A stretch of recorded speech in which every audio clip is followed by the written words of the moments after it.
Hello, everybody. Welcome to Popcorn Planet. I'm Andy Signor, and wow, I'm still in awe of this movie, 1917, directed by Sam Mendes.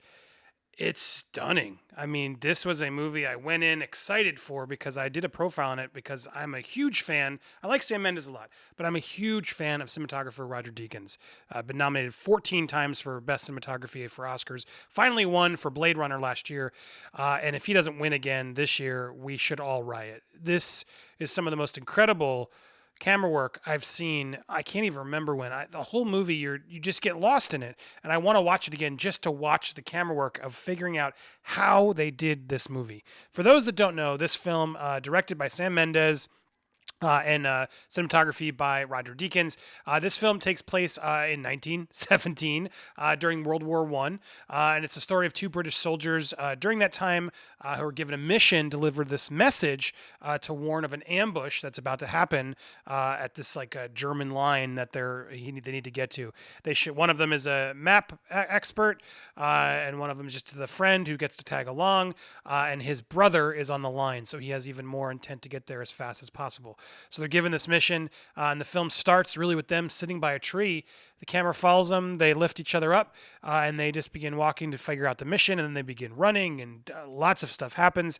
But throughout the entire film, it never cuts. Well, it does. It cuts digitally, but seemingly never. The whole time, you're just following along these two and their journey, and this unreal journey to get to the lines to try and save all these lives. And Deakins and Mendes, the whole crew, figure out how to just make you figure out how to follow them in these terrains through water and explosions, and it's just mind blowing. Technically easily the best film of the year. Technically, but beyond that, because of this storytelling tactic of telling the story the way they did through the camera work. You feel like you're there with them. You're rooting for them. You see how brave they are, and then you see the atrocities of war and how stupid war is, and how you just want these guys to succeed and save all these other lives. And the stops they make along the way are fascinating and heartbreaking and funny, and it'll put you through all the emotions, and you'll just be in awe on the screen of watching this unfold. Look, it's Saving Private Ryan has a similar idea. They're trying to save Private Ryan, but by making the choice to make it one long take, which granted, there's a few moments you'll even notice. Okay, well they clearly could have cut there, or they do some clever wipes as people walk by that you can all right, well that must have been a cut point.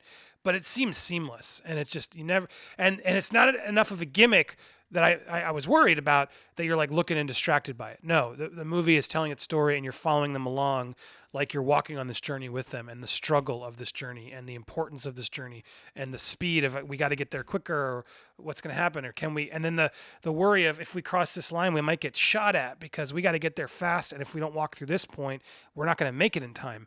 It's such a tense beautiful story that I was just really taken by it. Taken by it from a storytelling standpoint, from an acting standpoint, from a directing standpoint, and from a camera work standpoint.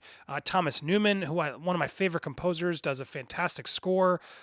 Everything about this film I was just on board with. The two cast members, they're unknowns. I didn't really know them, but they're great together. And then there's a lot of just sort of little cameos of other people. Colin Firth as an agent. Benedict Cumberbatch is in it. Andrew Scott from Fleabag, if you guys watch that, and I forget was he The Crown? I don't know. Anyway, I know him from Fleabag now.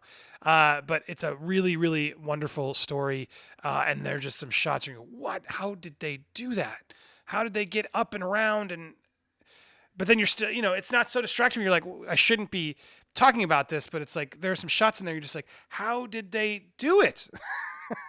And then it's coupled with sort of how great the storytelling is going, and how you're building and feeling for these characters. It's a really strong movie. I was very impressed by it, and I want to see it again, which I rarely do for war movies, but easily one of the tops of the year. I don't want to say too much. It's just you need to go in expecting that this is a technical achievement at the highest end. It'll get Oscar nominations without a doubt. It's just coming out this weekend widely. It's been out limited, and I haven't been able to see it until now. I wish I could have to warn more of you guys. But I'm glad I saved my best of the year list because this will definitely be on it. Where is the question now for me? But highly recommend this film this weekend and see it in a big theater. It's an emotional journey, but it's an inspiring story. It reminds you how brave these soldiers are and the respect they deserve and the trouble and the stresses they had to go and just the tragedies they went through and the frustrations of war and all of it just so beautifully told through the story of these two people trying to just save some lives. Really well done. Highly recommend it. Sam Mendes, bravo. Roger Deakins, my God, you just impressed me every movie. Not much more to say except for my highest praise that I loved this movie. It's a beautiful film. Check out 1917 when you can. And stay tuned this weekend. I'll be dropping my best of the year list, as well as the best of 2018, my last year of the best of the decade, which if you haven't watched yet, please go check out the playlist. You can start now. And then hopefully by this weekend, you'll be able to catch the best of 2019. Thanks so much for watching, everybody. Stay tuned for more and have an awesome day.